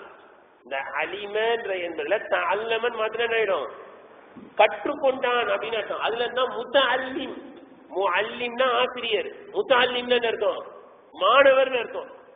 இதே அந்த இல்முல அதுக்கு முன்னாடி அலிஃப் சீன் தாவை போட்டு இத்தஅலம அப்படின்னு மாத்தினீங்கன்னு வைங்க, கல்வியை கற்க வேண்டும் என்ற ஆசையில் இருந்தான், கல்வியை தேடக்கூடியவனாக இருந்தான். அவன் சும்மா உட்கார மாட்டான், கல்வி ஆளை பார்த்தேன், எனக்கு இது கத்துட்டாங்க, உங்களுக்கு இது தெரியும்னு நினைச்சேன், எனக்கு கத்துட்டாங்க அப்படின்னு. இத்தஅலம அப்படின்னா என்ன அர்த்தம், கல்வியை தேடினான். இன்னொரு சின்ன உதாரணம், ஹரஜ அப்படின்னு என்ன அர்த்தம், வெளியில் சென்றான். நீங்க அரபு நாட்டுல நீங்க போனீங்கன்னா குரூஜ்னு போட்டிருப்பாங்க, வெளியில போறதுக்கு போடுறாங்கல்ல, வெளியே அப்படி உள்ளேன்னு போடுவாங்கல்ல, வெளியே. அரபியில என்ன போடுவாங்க, குரூஜ்னு போடுவாங்க. அப்ப ஹரஜனா வெளியேறினான். அதுல அலிஃப் சீன் தாவை சேர்த்து ஹரஜக்கு முன்னாடி இஸ்தக்ரஜ அப்படின்னு என்ன தெரியுமா அர்த்தம், வெளியில போகணுமே ஏங்கிட்டே இருக்கிறான், வெளியில போறத விரும்புறான். இஸ்தக்ரஜன அர்த்தம், ஒரு கிளியை வாங்கி கூண்டுல மாட்டிட்டீங்க, அந்த கிளி என்ன செய்யும், ஒரு ஆளை பிடிச்சி அல்ல பாதுகாக்கணும், சிறைச்சாலையில அடைச்சிட்டாங்க, அவர் என்ன செய்வாரு, வெளியில போகணும்னு ஆசைப்படுவாரு. அந்த வார்த்தை தான் இங்க இஸ்தர்கான அர்த்தம். எனக்கு யாராவது ஓதி பார்க்கணும் ஏப்பா எனக்கு ஓதி பாருங்க, லோன்னு அலைவா. சில பேர் அப்படித்தான், நிறைய பேர் பல சந்தேகங்கள் கேட்கறாங்க. அதுல சில பேர் வருவாங்க, அடுத்து எனக்கு என்னமோ ஒரு மாதிரியா இருக்கு, யார்கிட்ட போய் ஓதி பாக்குறது, நல்ல வேலை ஓதி பாருங்கன்னு சொல்லல. நான் சொல்றது நமக்கும் அதை பத்தி எதுவும் தெரியாது, இல்லை நான் உங்ககிட்ட இல்லை இருந்துச்சு, யாரா நல்ல ஓதி பாக்குற ஆள் இருந்தா சொல்லுங்கன்னு, எனக்கு அதுவும் தெரியாதுன்னு சொல்லி அனுப்பிடுறேன். வம்பு வம்பு அதை விட பெரிய வம்பு எதுவுமே கிடையாது. ஏதாவது ஒரு பொருள் வாங்குறதுக்கு ஏதாவது ஒரு கடையை கூட அமைச்சிடலாம், அங்க போய் வாங்கிக்கிறங்க, நம்ம நாள் அந்த கடைக்கு போங்க, அந்த பொருள் நல்லா கிடைக்கும், இந்த பொருள் கிடைக்கும், இவர்கிட்ட போங்க ஓதி பாருங்க அப்படிலாம் சொல்லிடவே முடியாது. மொத்தத்தையும் கறந்துட்டு சும்மா அனுப்பிச்சு விட்டுருவான், சரியாவும் ஆக மாட்டேங்குது. இதுதான் வேதனை, காசையும் தொலைச்சு சரியாவும் ஆக மாட்டேங்குது. இப்ப நம்மளுக்கு எதுவும் வம்பு. சரி, இதோடைய விளக்கங்கள் கொஞ்சம் இருக்கு. இந்த ஹதீஸுக்கு விளக்கம் அப்ப ஓதி பார்க்கவே கூடாதா, தாராளமா ஓதி பார்க்கலாம். அதற்குண்டான ஹதீஸுகள் எல்லாம் இன்ஷா அல்லாஹ் இப்ப டைம் இருந்தா சொல்லுவோம், இல்லைன்னா அடுத்த வாரம் சொல்லுவோம். ஆக ஓதி பாருங்கள் என்று யாரிடத்திலும் சென்று அவர்களாக கேட்க மாட்டார்கள். அதே போல அடுத்து ஒண்ணு வந்திருக்கு, என்னது, சூடு போட மாட்டாங்க. இன்னைக்கு இந்த சிகிச்சை இப்ப வந்துருச்சு. இப்ப நவீன சிகிச்சைகள் என்ன செஞ்சிருச்சு, சூடு போடுற சிகிச்சை வந்துருச்சு. என்ன, இந்த லேசர்ன்னு சொல்லுவாங்க. புண்ணு ஆறாத புண்ணுக்கு என்ன செய்வாங்க, லேசர் வச்சு அமுக்குறாங்க. அது அசல்ல சூடு தான். அதாவது சூடுல வச்சு வச்சு வச்சு வச்சு அந்த ஓட்டை என்ன செய்வாங்க, அப்படியே அடைச்சிருவாங்க. ரத்தம் என்ன லீக் ஆகாது. சில பேருக்கு ரத்தம் வந்து புண்ணுல ரத்தம் வந்துகிட்டே இருக்கும், வடிச்சுக்கிட்டே இருக்கும், ரத்தம் நிக்கவே நிக்காது. லேசர்ல என்ன செய்வாங்க, அந்த புண்ணை அமுக்குவாங்க அப்படியே அப்படியே. அதே மாதிரி சில நபர்களுக்கு கேன்சருடைய வியாதிக்கு என்ன செய்யறாங்க, கரண்ட் மூலமாக ஷாக் மூலமா ட்ரீட்மெண்ட் கொடுக்குறாங்க. இதெல்லாம் செய்ய மாட்டார்கள் அப்படின்னா என்ன அர்த்தம், செய்யவே கூடாதுன்னு அர்த்தமா? செய்யலாம் செய்யலாம், ஆனா செய்யாமல் இருந்தால் சிறப்பு. இதே மாதிரி தான் எதை விளங்கணும், ஓதி பார்க்கறதையும் விளங்கணும். இன்ஷா அல்லாஹ் அது நம்ம நல்லா விளக்குவோம் இன்ஷா அல்லாஹ். பறவை வைத்து தகுனம் பார்க்க மாட்டார்கள். ஆந்த வந்து உட்கார்ந்தா முஸ்லீம் நினைக்கிறது.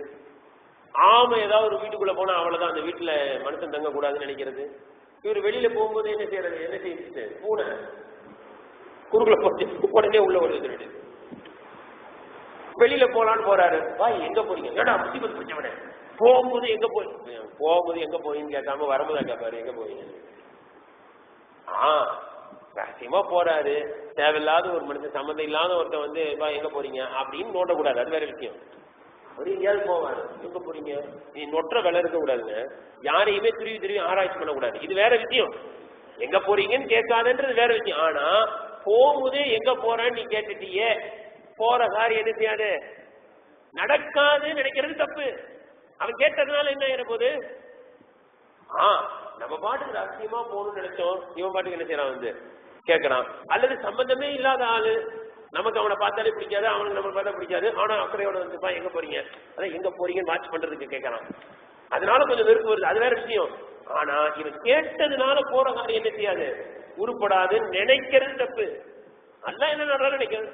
வாழார் அப்படின்னு நமக்கு பறவைக்கு சகல பார்க்க கூடாது என்பதுல அந்த காலத்துல இப்படி இருந்துச்சு. என்ன செய்வாங்க, புறாவை பிடிப்பாங்க, புறாவை பிடிச்சிட்டு என்ன செய்வாங்க, அப்படி விடுவாங்க. வலது பக்கமா பறந்து போச்சுன்னு வைங்க, இந்த காரியம் நடக்கும். அந்த புறா என்ன செஞ்சிருச்சு, இடது பக்கம் போயிடுச்சுன்னு வைங்க, அவ்வளவுதான் காரியம் கெட்டுச்சு, இந்த காரியம் நடக்காதுன்னு உட்காந்துருவாங்க. இந்த பறவைக்கு என்னங்க தெரியும், அது வலது பக்கம் போச்சு, அது இடது பக்கம் போச்சு. அதை வைத்து சகுனம் பார்ப்பது, இதெல்லாம் இந்த வேலையெல்லாம் என்ன செய்ய மாட்டாங்க, செய்ய மாட்டாங்க. அல்லாஹ்வின் மீது முழுமையாக தவக்குள் வைப்பார்கள் என்று அல்லாஹ் என்பதற்கு சொன்னார்கள். கணியத்துக்குரியவர்கள், இதே போன்று ஒரு ஹதீஸ்ல வருது, ரசூலுல்லாஹி ஸல்லல்லாஹு அலைஹி வஸல்லம் அவர்கள் சொன்னாங்க, அல்லாஹ் தஆலா என்னுடைய உம்மத்துல 4 லட்சம் நபர்கள் அவர்களை அல்லாஹ் தஆலா சொர்க்கத்திற்கு அனுப்புவதாக ஒரு ரிவாயத்தில் எப்படி வருது, கேள்வி கணக்கு இல்லாம சொர்க்கத்திற்கு அனுப்புவதாக வாக்குறுதி கொடுத்தான் அப்படின்னு ரசூலுல்லாஹி ஸல்லல்லாஹு அலைஹி வஸல்லம் சொல்றாங்க. உடனே அபூபக்கர் சித்திக் ரலியல்லாஹு அன்ஹு சொல்றாங்க, ஜிதுனா யா ரசூலல்லாஹ், யா ரசூலல்லாஹ் 4 லட்சம் நபர்கள் தானா, அல்லாஹ்விடத்துல அதிகமா கேளுங்க. அப்ப ரசூலுல்லாஹி ஸல்லல்லாஹு அலைஹி வஸல்லம் சொல்றாங்க, நான் அதிகமா அல்லாஹ்விடத்துல கேட்டேன், அல்லாஹ் தஆலா கை நிறைய நான் என்ன செஞ்சிருவேன், அள்ளி சொர்க்கத்துக்கு அனுப்பிச்சிருவேன் அப்படின்னு அல்லாஹ் தஆலா சொன்னான். கை நிறைய, என் கை நிறைய செய்வேன் அப்படியே அனுப்புவேன்னு அல்லாஹ் சொன்னான். அபூபக்கர் உடல, யா ரசூலல்லாஹ் இன்னும் அதிகமா கேளுங்க. உமர்ல சொன்னாங்க, பக்கத்துல உமர்ல உட்காந்துருந்தாங்க, உமர்ல சொன்னாங்க, அபூபக்கர் அவர்களே போதும் விடுங்க, போதும். அபூபக்கர் கேட்டாங்க, உங்களுக்கு என்னங்க, அல்லாஹ் இன்னும் சொர்க்கத்துக்கு கேள்வி கணக்கு இல்லாம இன்னும் நிறைய பேர் அனுப்பிச்சா உங்களுக்கு என்னங்க அப்படின்னு கேட்ட உடனே உமர் ரலியல்லாஹு சொன்னாங்க, பாருங்க அபூபக்கரே, நான் அப்படி சொல்லல, அல்லாஹ் தஆலா தன்னுடைய கையால எடுத்து அனுப்பிச்சானா நம்ம எல்லாமே போயிடலாம், யாரும் விடப்பட மாட்டாங்க அப்படின்ற கருத்துல சொன்னேன். அல்லாஹ் தன்னுடைய கரத்தால அனுப்பிச்சான்னு சொன்னா என்ன செய்வான், அவன் கையில யாரும் மிஸ் ஆக மாட்டாங்க, எல்லாருமே போயிடலாம் அப்படின்ற கருத்துல சொன்னேன். அதற்கு முன்னாடி அதற்கு ரசூலுல்லாஹி ஸல்லல்லாஹு அலைஹி வஸல்லம் சொன்னாங்க, சதக உமர் கரெக்டா சொல்லிட்டாருன்ட்டாங்க. அல்லாஹ் தஆலா என்ன செய்வான், அவனுடைய கருணையினால எல்லாரையும் கூட அனுப்பிச்சிடலாம் அப்படின்னு. ஆக இந்த 70,000 மனிதர்கள் எந்த கேள்வி கணக்கு இல்லாம சொர்க்கத்துக்கு போவாங்க, அவர்களோடு 70,000 மனிதர்கள் இருப்பாங்க அப்படின்ற ரிவாயத்துகள்ல பல ரிவாயத்துல இது வருது. இது புகாரிலையும் இருக்கு இந்த ஹதீஸ்லாம். அப்ப அங்க இருந்த உக்காஷா இருந்தீங்க உடனே, அல்லாஹ்வின் தூதரே அந்த 70,000 மனிதர்கள்ல நானும் ஒருத்தனா இருக்கணும்னு நீங்க என்ன செய்யுங்க, அல்லாஹ்விடத்துல துவா செய்யுங்க. உடனே ரசூலுல்லாஹி துவா செஞ்சுட்டாங்க, அல்லாஹ் உக்காஷாவை அந்த 70,000ல ஒரு மனிதனா ஆக்கிடுங்க. அல்லாஹ் தஆலா நம்ம அனைவரையும் ஆக்குவானாக. சொல்லிட்டு கொஞ்ச நேரம் ஆச்சா இன்னொரு மனிதர் எழுது ரசூலுல்லாஹ் எனக்கு வந்து அதே மாதிரி துவா செய்யுங்க. ரசூலுல்லாஹ் சொன்னாங்க உட்கார்ந்தா முந்தி கொண்டாருங்க. அப்படின்னா அவங்களுக்கு கிடைக்காதுன்ற அர்த்தத்துல இல்ல, நீ முயற்சி செஞ்சுட்டு சீக்கிரங்க போயிருங்க, எல்லாமே துவால ஆயிருமா? துவாவுக்கு யார் முந்தி கொண்டார்? இப்ப ரசூலுல்லாஹ் துவா செய்ய ஆரம்பிச்சாங்கன்னு வைங்க, அடுத்த என்ன செய்வார்? இன்னொரு சாபி எழுதி நிற்பாரு, என்னுடைய துவாவுக்கு உட்காஷா முந்தி கொண்டார். நீங்கள் ஒவ்வொருவரும் முயற்சி செய்யுங்கள், என்ன செஞ்சிடலாம், எல்லாமே அந்த லிஸ்ட்ல வந்துடலாம் என்பதாக ஹஜ்ரத் ரசூலுல்லாஹி ஸல்லல்லாஹு அலைஹி வஸல்லம் அவர்கள் சொன்னார்கள். கண்ணியத்துக்குரியவர்கள், இன்னொரு ஹதீஸ்ல வருது, அல்லாஹ்வின் தூதர் ஸல்லல்லாஹு அலைஹி வஸல்லம் சொன்னாங்க, என்னுடைய உம்மத், இது உம்மத்தின் சிறப்பு பாருங்க, என்னுடைய உம்மத்தினர்கள், என்னை பின்பற்றி நடக்கக்கூடிய என்னுடைய உம்மத்தினர்கள் கியாமத் நாளில் சொர்க்கத்திற்கு நுழையும் பொழுது ஆதம் அலைஹிஸ்ஸலாம் அவர்கள் முதல் கொண்டு கியாமத் நாள் வரை கூடிய சொர்க்கவாசிகள் எல்லாம் சொர்க்கத்துக்கு போயிருவாங்க. அதுல 4 பகுதி நாம இருப்போம். அல்லாஹு அக்பர். நாங்க சஹாபாங்க எல்லா சமுதாயமும் ஒரு பக்கம், நாம ஒரே ஒரு சமுதாயம். எனக்கு ஒரு ஹதீஸ் வந்து 70 சமுதாயம், 69 சமுதாயம், 4ல 3. நம்ம ஒண்ணு அல்லாஹு அக்பர்னு சொன்ன சஹாபாக்கள் அதை குறைவாதான் கருதுனாங்க, 4ல 1 தான் நான். அப்புறம் ரசூலுல்லாஹ் சொன்னாங்க, இல்ல 3ல் 1 அப்படின்னாங்க. 3ல் 1 என்பது என்னது? 4ல 1னா கால்வாசி, கால் பகுதி. 3ல 1 என்பது அதை விட ஜாஸ்தி, அதாவது கால் பகுதி என்றால் 100ல் 25. 3ல் 1 என்றால் 33, ஏறத்தாழ 33. அப்ப 25லிருந்து 33. அப்பவும் சஹாபாக்கள் அல்லாஹு அக்பர் அப்படின்னாங்க, அதாவது இதுவும் கம்மிதான். அப்புறம் ரசூலுல்லாஹ் சொன்னாங்க, அந்த சஹாபாக்கள் கவலையை பாருங்க. அப்புறம் ரசூலுல்லாஹ் சொன்னாங்க, இல்ல பாதிக்கு மேல நம்ம தான் ஏற்பட்டாங்க, பாதி நம்ம தான் அப்படின்னாங்க. இது சூரத்துல் வாக்கியால கூட வருது இது சம்பந்தமாக. அதாவது நீங்க 2 வசனம் ஒரே மாதிரி சூரத்துல் வாக்கியாவை தொடர்ந்து ஓதுற உங்களுக்கு தெரியும். சுல்லத்தும் மினல் அவ்வலீன் வ கலீலும் மினல் ஆகிரீன் வரும். ஃபர்ஸ்ட் என்ன வரும்? சுல்லத்தும் மினல் அவ்வலீன் வ கலீலும் மினல் ஆகிரீன் வரும். அப்படி என்ன அர்த்தம்? சொர்க்கத்திற்கு யார் போவாங்க அப்படின்னா, முன் சென்ற சமுதாயத்தில் பெருங்கொண்ட கூட்டம் சொர்க்கத்துக்கு போவார்கள். முன் சென்ற சமுதாயத்தில் கலீலும் மினல் ஆகிரீன், கடைசி சமுதாயத்தில் சொர்க்கத்துக்கு செல்பவர்கள் குறைவு அப்படின்னு ஆயத்திறனுச்சு. அதாவது குறைவுன்னு அர்த்தம், அந்த குறைவே கூட தான். ஏன்? முன் சென்ற எல்லா சமுதாயம் சேர்ந்தா என்னதான் இருக்கும்? அதிகமா இருக்க மாதிரி தானே இருக்கும். புரிஞ்சுங்களா? ஆதம் அலைஹிஸ்ஸலாம் சமுதாயம், நூஹ் அலைஹிஸ்ஸலாத்துடைய சமுதாயம், எல்லா சமுதாயமும் ஒரு பக்கம், நாம ஒரு பக்கம்னா கொஞ்சம் கம்மியா தானே இருப்போம். அந்த அடிப்படையில அல்லாஹ் சொன்னான். உமர் ரலியல்லாஹு சொன்னாங்க, யார சொல்லலாம், நம்மளால தான் என்ன சொல்லிட்டானே, கலீல்னு சொல்லிட்டானே. சுப்ஹானல்லாஹ். 1 வருடம் கழித்து இந்த ஆயத்து இறங்குச்சு, அதே சூரத்துல் வாக்கியால. சுல்லத்தும் மினல் அவ்வலீன் வ சுல்லத்தும் மினல் ஆகிரீன். உமர் கவலை பாருங்க, முன் சென்ற சமுதாயத்திலும் பெரும் கொண்ட கூட்டம், கடைசி சமுதாயத்திலிருந்து பெரும் கொண்ட கூட்டம். அப்படின்னா அர்த்தம், எல்லா சமுதாயம், உதாரணத்துக்கு சொர்க்கத்துக்கு வந்து 100 பேர் போறாங்கன்னு வைப்போம். சொர்க்கத்துக்கு 100 பேர் போறாங்க, அதுல பெருங்கொண்ட கூட்டம் அவங்களும், பெருங்கொண்ட கூட்டம் நீங்களும் அப்படின்ட்டு. அப்படின்னு அர்த்தம், அவங்க 50 பேர்னா நீங்களும் 50 பேர். எல்லா சமுதாயமும் சேர்ந்து பாதி, நீங்க ஒரே சமுதாயம் பாதி அப்படின்னு நல்லா ஆயிட்டு. அப்ப இதெல்லாம் எதுனா இந்த உம்மத்துடைய சிறப்பு. அதனால தானே வருது, அதிகமான பிள்ளைகளை பெற்றுக் கொள்ளுங்கள், உங்களை நான் பார்த்து என்ன செய்வேன், கியாமத்து நாள்ல சந்தோஷப்படுவேன் அப்படின்னு சொல்றாங்களா இல்லையா? அதனால நாம் 20, நமக்கு 20, நாம் 20, நமக்கு 1 எல்லாம் வேணாம்.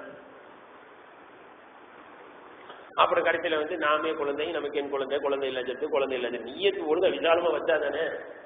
கல்யாணம் முடிக்கும் போதே உன்னோட கட் பண்ணி வேணும். சில பேர் எல்லாம் பாதுகாக்கணும். ஞாபகம் சொல்லிடுறேன், என்னங்க கல்யாணம் ஆகி 6 மாசம் ஆச்சு, எப்படி இருக்காங்க அப்படின்னா, இல்ல நாங்க தள்ளி போடுறோம். என்னடா நீ தள்ளி போடுற, கூறு வேணும், இவரு தள்ளி போடுறாங்க. சொல்றதுக்கு வெக்கம் வேணாம், சொல்ற அறிவு வேணாம். இவங்க தள்ளி போடுறாங்க, இல்ல நாங்களா தள்ளி போடுறோம், இப்பவே வந்து வேணாம். நீ என்னடா தள்ளி போடுறது, அல்லாஹ் கொடுத்தாதான் உண்டு. இவர் தள்ளி போடுவாங்களாம், இவங்க சீக்கிரம் வர வச்சுக்கிறவங்களாம். அல்லாஹ்வுடைய நாட்டை இல்லாம குழந்தை பிறக்காது. அல்லாஹ் இடத்துல கேட்டு வாங்க வேண்டிய ஒரு பொக்கிஷம் அது. கணியத்திற்குரியவர்களே, ஹதீஸ்ல வருது, ரசூலுல்லாஹி ஸல்லல்லாஹு அலைஹி வஸல்லம் சொன்னாங்க, நாளை கியாமத் நாளில் அல்லாஹ் தஆலா சொர்க்கவாசிகளை அணி அணியாக நிறுத்தி வைப்பான். அதில் 120 வரிசைகளில் சொர்க்கவாசிகள் இருப்பார்கள். அதில் 80 வரிசை நீங்கள். 80 அணி யாரு? இந்த சமுதாயம். அதாவது 3/2 மடங்குனாங்க, பாதி கூட கிடையாது. இது 120 சப்பு. அதுல எத்தனை சப்பு? நாம 80 சப்பு. நாம இன்னொரு ஹதீஸ்ல வருது, அல்லாஹ்வின் தூதர் ஸல்லல்லாஹு அலைஹி வஸல்லம் சொன்னாங்க, நஹ்னுல் ஆகரூன், நாம் கடைசி சமுதாயம், நாம் தான் கடைசி சமுதாயம். ஆனால் கியாமத் நாளில் நாம் தான் முந்தியவர்கள். சொர்க்கத்துக்கு நாம் தான் முதலில் செல்வோம். ஆனால் சொர்க்கத்திற்கு செல்வதில் நாம் தான் முதல் சமுதாயம். ஆம், ரசூலுல்லாஹ் சொல்றாங்க, வேதங்கள் அவர்களுக்கு முதலில் வழங்கப்பட்டது, நமக்கு தான் கடைசியில் வழங்கப்பட்டது. ஆனாலும் சொர்க்கத்திற்கு நாம் தான் முதலில் செல்வோம். அல்லாஹு தஆலா முந்திய சமுதாயத்தினர்கள் எதிலெல்லாம் கருத்து வேறுபாடு கொண்டார்களோ அந்த அனைத்து விஷயங்களிலும் நேரான பாதை அல்லாஹ் நமக்கு தான் தந்தான். நல்ல குறிப்பிட்டு உதாரணம் சொல்றதா ஈசா அலைஹிஸ்ஸலாத்தை தான் சொல்லணும். யூதர்களும் தப்பா புரிஞ்சுக்கிட்டாங்க, கிறிஸ்தவர்களும் தப்பா புரிஞ்சுக்கிட்டாங்க. நேரான நடுநிலையான பாதை. ஜும்மால அதை பத்தி நிறைய பேசணும். இன்ஷா அல்லாஹ் அடுத்த வாரமும் ஜும்மால ஈசா அலைஹிஸ்ஸலாத்தை பத்தி தான் பேச போறோம். அவர்கள் எதிலெல்லாம் கருத்து வேறுபாடு கொண்டு நேர்வழியை விட்டு தவறி சென்று விட்டார்களோ அந்த அனைத்து விஷயங்களிலும் நேரான நடுநிலையான பாதை அல்லாஹ் நமக்கு தான் காட்டியிருக்கிறான்.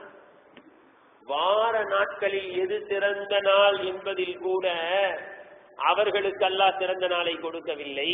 அல்லாஹ் நமக்கு தான் வெள்ளிக்கிழமையை கொடுத்தான். நமக்கு அடுத்துள்ள சனியை யூதர்கள் பின்பற்றுகிறார்கள், அதை அடுத்து வரக்கூடிய ஞாயிறை கிறிஸ்தவர்கள் பின்பற்றுகிறார்கள். வாரத்தில் சிறந்த தினமாகிய ஜும்ஆவை அல்லாஹ் நமக்கு தான் கொடுத்தான். நீங்க யூதர்களா இருக்கட்டும் கிறிஸ்தவர்களா இருக்கட்டும், சனி என்றான் ஞாயிறு என்றான் வச்சுக்கிறோம். வெள்ளிக்கிழமை சிறந்த நாளா இல்லையாடா? சொல்லு சொல்லு. இல்ல இல்ல ஞாயிற்றுக்கிழமை தான் சொல்வானா? குட் ஃப்ரைடே வேற வச்சிருக்க, மறுக்க முடியுமா? வெள்ளிக்கிழமை சிறந்த தினம், யாராலும் மறுக்க முடியாது. அந்த சிறந்த தினத்தை சிறந்த தினமாக கொண்டாடக்கூடிய பாக்கியத்தை அல்லாஹ் நமக்கு அல்லாஹ் கொடுத்திருக்கிறான். ஹதீஸ்ல வருது, இன்னல் ஜன்னத ஹருமத் அலல் அன்பியாஇ குல்லுஹும் ஹத்தா அதுகுலஹா, சொர்க்கம் எல்லா நபிமார்களுக்கும் தடை செய்யப்பட்ட ஹராமாக இருக்கும், நான் அதில் நுழையும் வரை. சொர்க்கத்துல நான் தான் முதல்ல போவேன். எல்லா உம்மத்தினருக்கும் சொர்க்கம் தடை, என்னுடைய சமுதாயம் சொர்க்கத்தின் நுழையும் வரை. எல்லா சமுதாயமும். இன்னும் ஒரு ஹதீஸ்ல இப்படியும் வருது, சில ரிவாயத்துல, சொர்க்கத்துல நம்மளெல்லாம் அமுச்சு விட்டுட்டு தான் என்ன செய்வாங்க ரசூலுல்லாஹ் சொல்லுங்க. கடைசியில போவாங்க வருது, என்னது சொர்க்கத்துக்கு நான் தான் ஃபர்ஸ்டும் போவேன், என்னுடைய உம்மத்தை அனுப்பிச்சு வச்சுட்டு போவேன். என்ன அர்த்தம்? சின்ன உதாரணம் சொல்றாங்க. நம்ம ஒரு கல்யாணத்துக்கு குடும்பத்தோட ஒரு 40-50 பேர் போறதுக்கு ஒரு பஸ் பிடிக்கிறோம். பஸ் பிடிச்சி என்ன செய்யறோம்? நம்ம ஃபேமிலி எல்லாத்தையுமே நம்ம சொந்த ஊருக்கு ஒரு கல்யாணத்துக்கு கூட்டு போறோம்னு வைப்போம். இப்ப அந்த ஹவுஸ் ஓனர், அந்த குடும்பத்துக்கு தலைவர் என்ன தெரியுமா செய்வாரு? பஸ் கிட்ட முதல்ல நிற்பார், வாங்க வாங்க எல்லாரும் வாங்க அப்படின்னு அந்த கம்பியை பிடிப்பார், ஒவ்வொருத்தரும் ஏற்றுவார். பஸ்ல படிக்கட்டுல கூட காலை தூக்கிடுவாரு. என்ன செய்வார்? வயசானவங்களை என்ன செய்வார்? பிடிச்சி ஏற்றுவாரு. சின்ன பிள்ளைய தூக்கி அனுப்புவாரு, எல்லாரையும் அனுப்புவாரு. சரியாட்டா எல்லாம் சரியாட்டா அப்படின்னு கடைசியில அவர் வருவார். இதுலதான் அவருக்கு சந்தோஷம். இது மாதிரி ரசூலுல்லாஹி ஸல்லல்லாஹு அலைஹி வஸல்லம் அவர்கள் சொர்க்கத்துல காலை வச்சுக்கிட்டு அனுப்புவாங்க. கடைசியா ரசூலுல்லாஹி ஸல்லல்லாஹு அலைஹி வஸல்லம் என்று ஒரு கருத்து சொல்லப்படுகிறது. கண்ணியத்திற்குரியவர்களே, இதெல்லாம் இந்த சமுதாயத்திற்கு அல்லாஹ் கொடுத்த வெகுமதிகள். கண்ணியத்திற்கு இதே போன்று இன்னும் சில சிறப்புகள், அதாவது ஒழு செய்யக்கூடிய உறுப்புகள் இருக்கு பாத்தீங்களா, இது நூறானியத்தாக யாருக்கு மட்டும்தான் மாறும்? ஒழு செய்யறவங்களுக்கா? நம்ம இந்த சமுதாயத்துக்கு மட்டும்தான். மூசா அலைஹிஸ்ஸலாம் சமுதாயமும் ஒளி செஞ்சிச்சு. ஆனா அந்த ஒளி செஞ்ச உறுப்புகள் பளிச்சுன்னு 100ஆக மின்னும் யாருக்கு? நமக்கு மட்டும்தான். ரசூலுல்லாஹ் சொல்றாங்களா இல்லையா, அவ்வளோ பெரிய மக்கள்ல என்னுடைய உம்மத்தை நான் எப்படி விளங்கிடுவேன்? இந்த ஒளி செய்த உறுப்புகள் 100ஆல் மின்னும் அல்லவா, அதை வைத்து விளங்கிக் கொள்வேன். சஹாபாக்கள் கேட்கிறாங்க, யா ரசூலுல்லாஹ் கியாமத் நாள்ல எங்களெல்லாம் நீங்க எப்படி அறிந்து கொள்வீர்கள்? கியாமத் நாள்ல நீங்க எங்களுக்கு தேவை, உங்களுக்கு ஷஃபாஅத் தேவை. நீங்க எங்களுக்கு தெரியுமா, எங்களை மறந்துடுவீங்களா? அப்புறம் ரசூலுல்லாஹ் சொல்றாங்க, ஒருத்தருக்கு நிறைய குதிரை இருக்கு, அதுல சில குதிரைகளுடைய முகம் மட்டும் வெள்ளையா இருக்கு, கால் மட்டும் வெள்ளையா இருக்கு, அந்த குதிரை தனியா தெரியுமா தெரியாதுன்னு கேட்டாங்க. ரசூலுல்லாஹ் தனியா தெரியும். இதே போன்று என்னுடைய சமுதாயத்தினர்கள் ஒழு செய்த உறுப்புகள் என்னுடைய சமுதாயத்திற்கு மட்டும் மின்னும். இது இந்த உம்மத்திற்கு தனிச்சிறப்பு. தயம்மும் செய்வது இந்த உம்மத்திற்கு மட்டும் கொடுக்கப்பட்ட தனிச்சிறப்பு. காபத்துல்லாவை முன்னோக்கக்கூடிய சிறப்பு இந்த சமுதாயத்திற்கு மட்டும் வழங்கப்பட்டது. பைத்துல் முகத்தஸ் இரண்டாவதாக கட்டப்பட்ட ஆலயம், முதலில் கட்டப்பட்ட ஆலயம், காபாவை முன்னோக்கி தொழக்கூடிய பாக்கியம் இந்த சமுதாயத்திற்கு மட்டும் வழங்கப்பட்டது. யௌமுல் ஜும்ஆ இந்த சமுதாயத்திற்கு மட்டும் வழங்கப்பட்டது. ரமலான் மாதத்தில் தான் எல்லா வேதங்களும் இறங்கியது. அந்த ரமலானில் நோன்பு வைக்கக்கூடிய பாக்கியம் நமக்கு மட்டும்தான் கிடைக்கும்.